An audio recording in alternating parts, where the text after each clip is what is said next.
Good morning, and thank you so much for joining us on this Thursday morning of the week of Christmas in a rather momentous year. And resilience, I imagine, and rituals are things that many of us have needed to implement or go back to or kind of remind ourselves of the benefits of. And I've worked here at Sierra Tucson as a primary therapist, and one of the things that has been really important to me is when someone is graduating from treatment, we celebrate that with a graduation coin. And part of that process, at least for me, is encouraging people to recognize that rituals such as celebration of completing treatment, which many people know is not a small feat, really can reinforce resilience. And it's such an important part of what we do here. And so when I was asked to do one of these webinars, I thought, well, this is something that is part of what I've done as a therapist here at Sierra Tucson, and I wanted to share that with other folks as well. So how about we get started? So one of the things that I like to do is to talk about defining what resilience is. And so as you can see here on the slide, it's about being able to cope with things that come up, be it a crisis or returning to the state you were in before a crisis happened. And I keep waiting for this crisis of our pandemic to end, as many people probably also are doing. And it seems like as soon as we get to a homeostasis, something else happens, and we're continuing to have to adjust and recalibrate, if you will.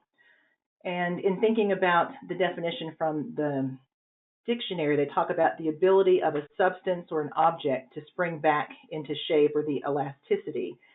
And with treatment and recovery, the neuroplasticity, or the ability to bounce back, is such a critical piece for many of us and for people who are dealing with difficult situations. So it's that bounce back factor and the capacity to continue moving forward towards goals or opportunities rather than feeling stuck in place or unable to continue moving forward. And I know that there have been many stories recently of people who are really struggling with moving forward. And a lot of times people talk about how I feel like I'm not really going forward, but I'm going backwards. And I'm thinking if we're moving, we're doing something rather than just being stuck in one spot. And progress for a lot of us is not always linear. And sometimes we do go forward a little bit and maybe sideways or backwards, but we're continuing to move. And that's something in helping us to recalibrate or sometimes adjust the direction that we're moving. So we'll go on with how is it that resilience really does help us. And I think recovering from loss and trauma, and I think our communities have been struggling with so much, and families have been struggling with a lot of loss and a lot of trauma, particularly this past year, that an important aspect of the human condition, being able to bounce back. Resilience can also foster well-being, and being able to internalize different experiences can really build that inner strength and then increase our resilience. It's a really interesting concept to think about how well-being and resilience work together and really promote each other in an upward spiral rather than a downward spiral. And when folks are coming into treatment or folks are just in their lives, it's like how many things can we manage on a day and continue to get out of bed and to go to work, or to get out of bed and to eat and do the things that we need to do to show up in the world in the way that we want to. And if any of you have ever talked with me on the phone or worked with me, one of the things that I frequently talk about is the importance of practice. And I think many of us have been able to make some choices, particularly in the past 9 to 10 months, to do something different. And it can be really hard and yet necessary. So some examples of things that we've all been doing are wearing masks and being compassionate with other people. I was talking with a friend the other day about I had gotten out of my car and was going into a store and realized when I got to the door, I'd gone that whole way without my mask, and I kind of rolled my eyes and went back.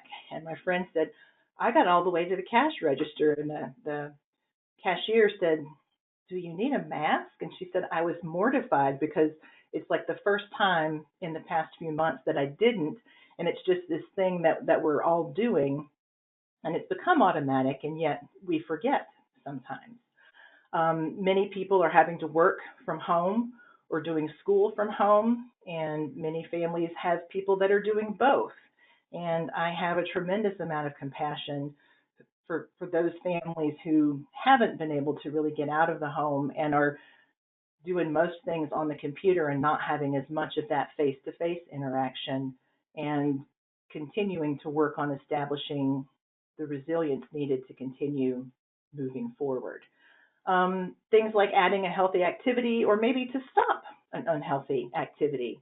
I think we might be missing a word there. And this is oftentimes what people are struggling with is, how do I add in maybe taking a walk every day versus getting home from work and vegging out on the TV and just watching TV for the next 3 hours.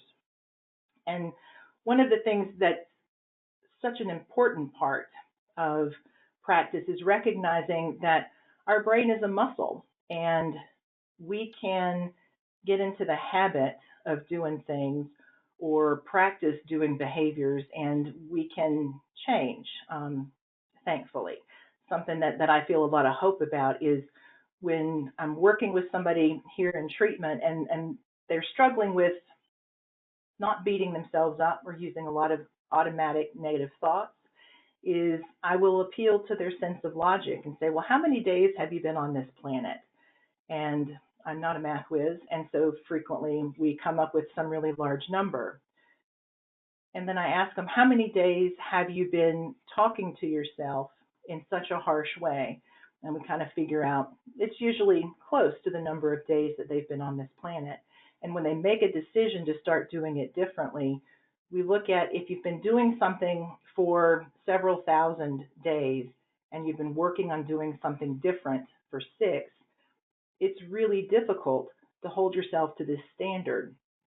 Similar to me getting out of the car and walking up to the store and realizing I didn't have my mask on, and going back and how I talk to myself in that moment is really critical, and recognizing that I made a mistake and I'm not the only person, and that there are others who have done that same thing, and being compassionate towards them for me is usually easier to be compassionate for them than it is for myself, and yet that's something I'm actively practicing every day. Sometimes I forget. One of the other interesting analogies that I'll frequently encourage people to think about is, how long does it take a person to train to run a marathon?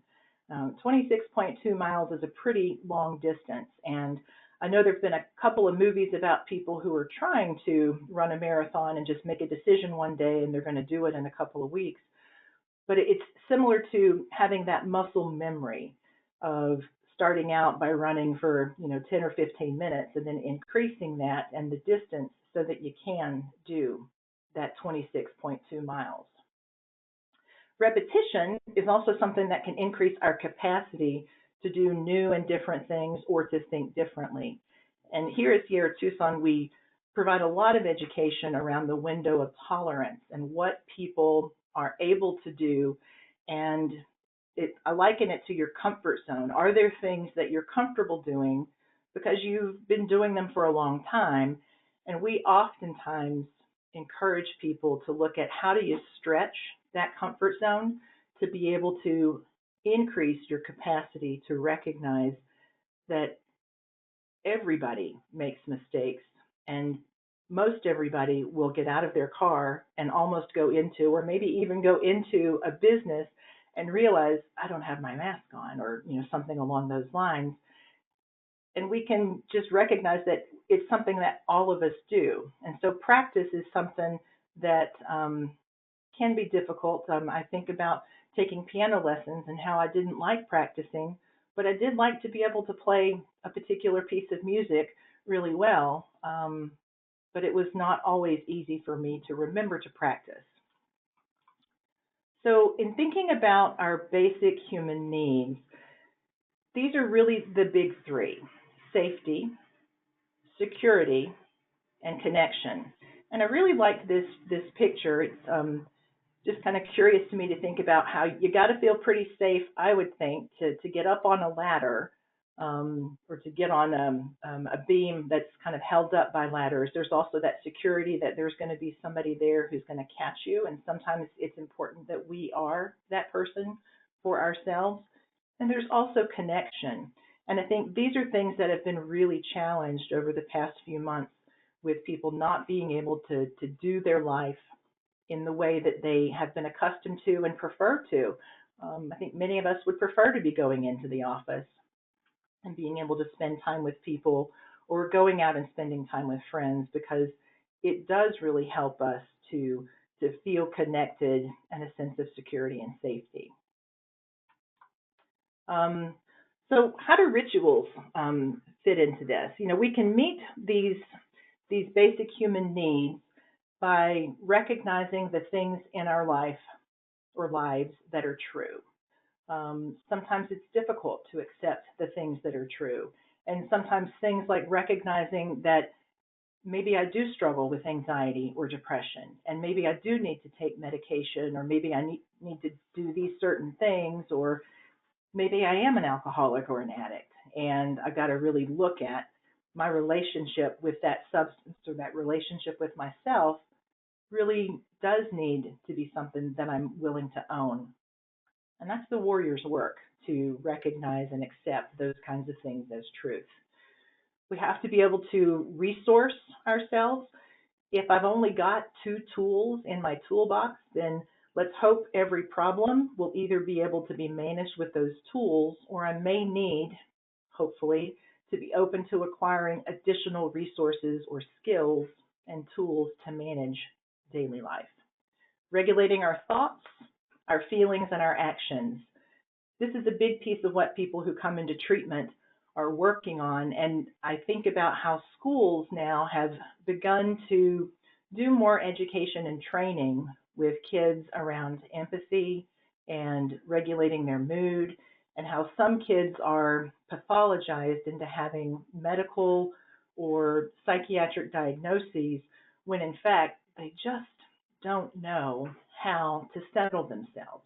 And in times when a lot of us are struggling to settle ourselves, it makes a lot of sense to me that our kids are either trying to figure that out, or they don't want to bother us, and they're kind of, not sure what to do. And so if they act out, it may not be that it's anything more than they want someone to help them feel safe, secure, and connected. Relating skillfully with others. It seems like a no-brainer, and yet sometimes it's really difficult for people to connect with other people honestly, because they're not really sure if they are worthy of other people's time and attention. I couldn't resist using a clip from the beloved movie Groundhog Day, particularly with this quote that, "Oh, it's quarantine day again." Over time, as humans, we are creatures of habit. I am that myself. We've developed ways to cope that are oftentimes automatic. They can be maladaptive or detrimental. We can get stuck in a particular pattern. It could be a positive or negative pattern.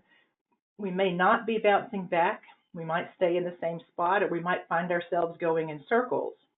And that's really difficult. So when I think about the movie Groundhog Day and how he was able to really get out of that place, I think it was about stepping outside of himself and really looking at, connecting with other people and being able to find some safety and security rather than just doing the same things. And how many of us have found ourselves getting into habits or rituals each day?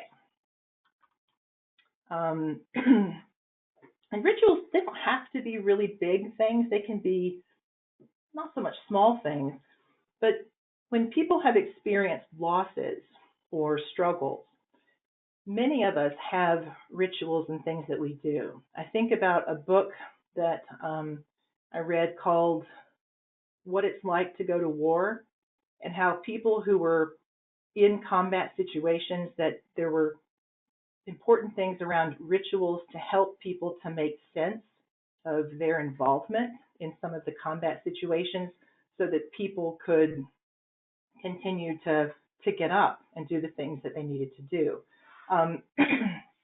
Anything that we can do to reduce anxiety and increase our confidence will be helpful. Excuse me. I think about the folks, I think it was in Italy, who would go out on their balconies every evening and sing and play music when the pandemic first started, and how that was something that people could do every day together and feel connected.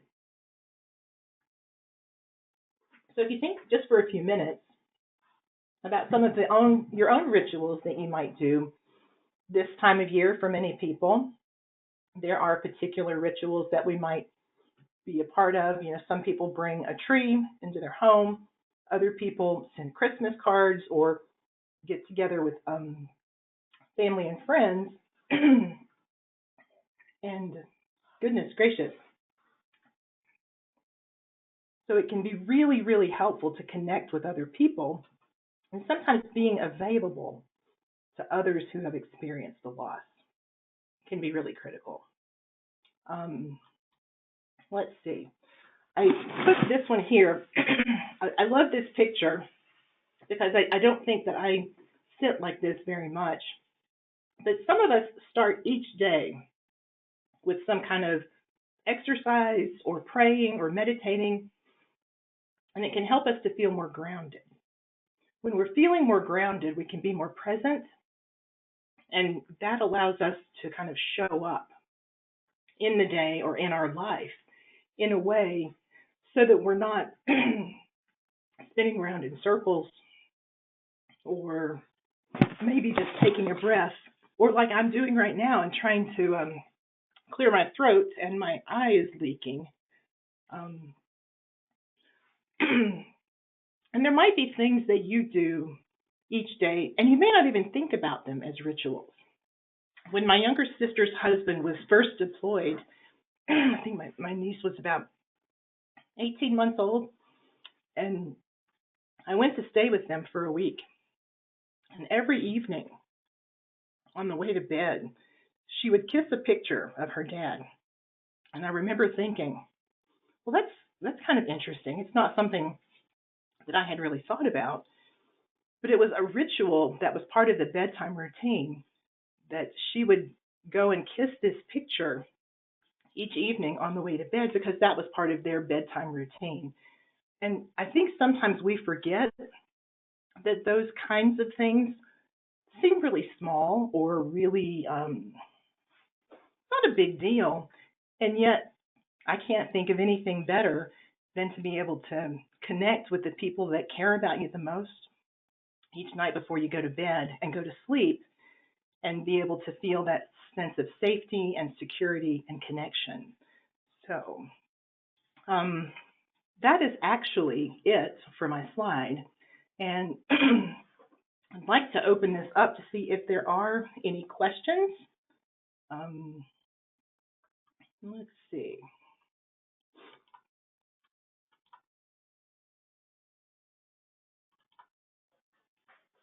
Okay. Well, here's one. So I like the idea of talking about rituals, because in recovery from substances, people will frequently be encouraged to alter some of their behaviors. And so rituals can be positive or negative. And that's something that people will frequently have to kind of look at and determine, well, but this is something that really helps me to feel good. And it might help you to feel good in the short term, yet it may not necessarily be something that promotes that moving towards goals or opportunities. And we might not always be making the best decisions that support long-term, if it's abstinence or recovery from anxiety or trauma. So, yeah. Let's see.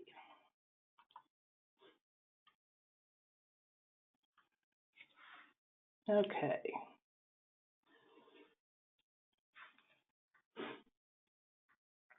Okay. So this is a pretty common question. And so how do you not beat yourself up when you slip? That's a great question, and that's something that many of us struggle with. And I think when we think about the people that we care about, and when they slip up, when they make a mistake, how do you generally want to support someone that you care about? How do you kind of reach out to somebody and let them know, hey, I can relate. I've done similar kinds of things, and it's not pleasant. It doesn't feel good. And if you've got people in your life that you can reach out to at really difficult times because you know they are going to be able to say, hey, Elaine, I get it. It is really hard. And this was a mistake. You're not a mistake. This behavior, this choice, this thought might not serve you well. And so I think that's where that practice really comes in, at being able to look at yourself in the mirror and say, I'm doing the best that I can today. And sometimes we're not always willing or able to do that for ourselves. And trusted others and people that care about us can sometimes sort of nudge us into recognizing that we got to get up, we got to get out, we got to do things that are going to be beneficial for us rather than trying. And I think about Yoda and how Yoda said, do or do not. There is no try. And if I'm not doing something, I'm I am staying stuck. I'm not really moving forward. And that also kind of goes into that downward spiral. And so helping us to recognize that we can do things differently can boost our confidence. And we might even kind of walk a little taller and feel really proud of the things that we are doing, and recognizing that some days I'll be able to do better than other days.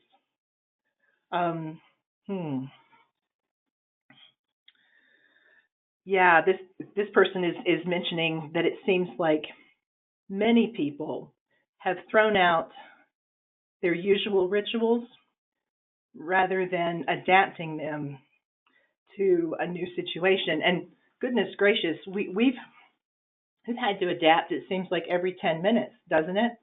And I can come into work and think, okay, this is what I'm going to do today, and then there's something different, and I can either be really upset about it and kind of fall apart, or look at, okay, so this is the thing I wanted to do today, and what I need to do is something different. And for me, one of the things that I do is I'll frequently connect with some of my coworkers, and I'll sort of catastrophize, and they're like, well, we could do that, or we could go manage this. And it's really helpful to have other people to kind of help get me out of my own way. So yeah, examples of simple rituals that maybe we've developed or found helpful. And I think it really depends on the person. Some people have very private rituals. I was working with somebody recently who talked about reconnecting with his faith. And part of his practice was to wrap his arms in a fabric, and I can't remember the name of it, but it was something that for him he could start each day with, and it was a very personal thing. And as he went through the day, he would have reminders of that. And when he noticed himself starting to get really agitated or activated about something, he would go back to that morning ritual and reconnect with that sense of calm or stillness, and then was able to reevaluate, okay, this is something that I can do something about right now, and or this is not something I can do something about. And so I think it's kind of like it's a fluid process. I think many of us particularly prefer for things to be an event and to know that this is going to start at 8:30 and it's going to be over at 8:50, when recovery doesn't really operate that way. It may start at 8:30 and go through straight till 10 p.m., that evening, rather than just being a couple of hours or a couple of minutes. And each day we might be able to do a little better than the day before. Yeah, let's see.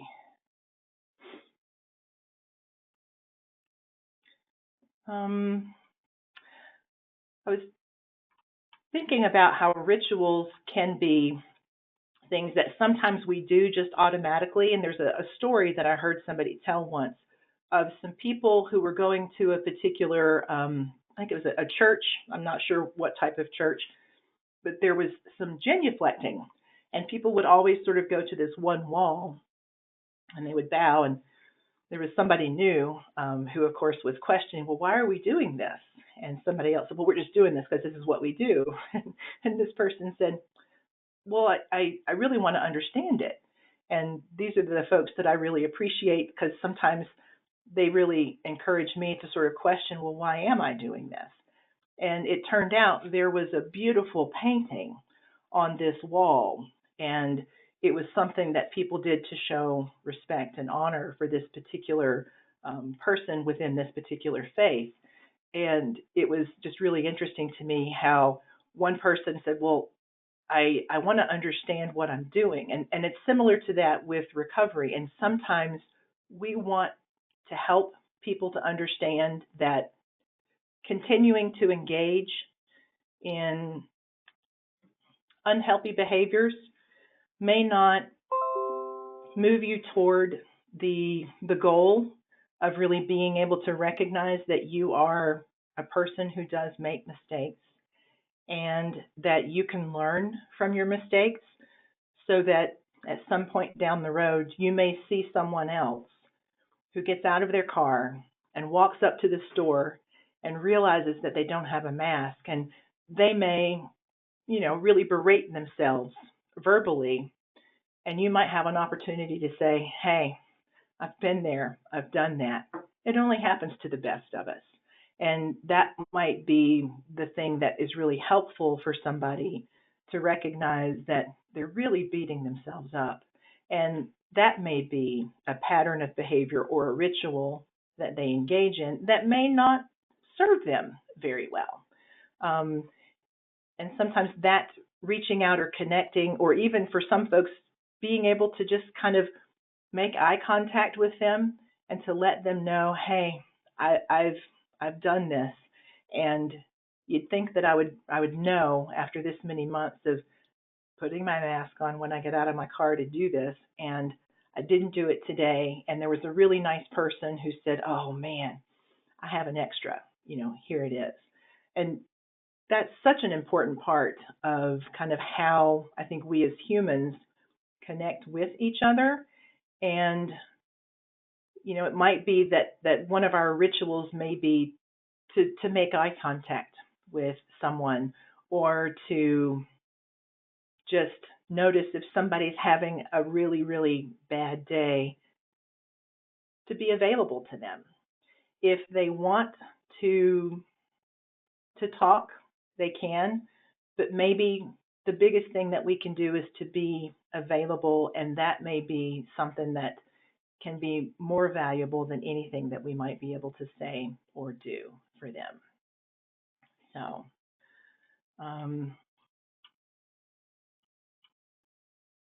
okay. Any other questions? I think it might be about time to wrap up.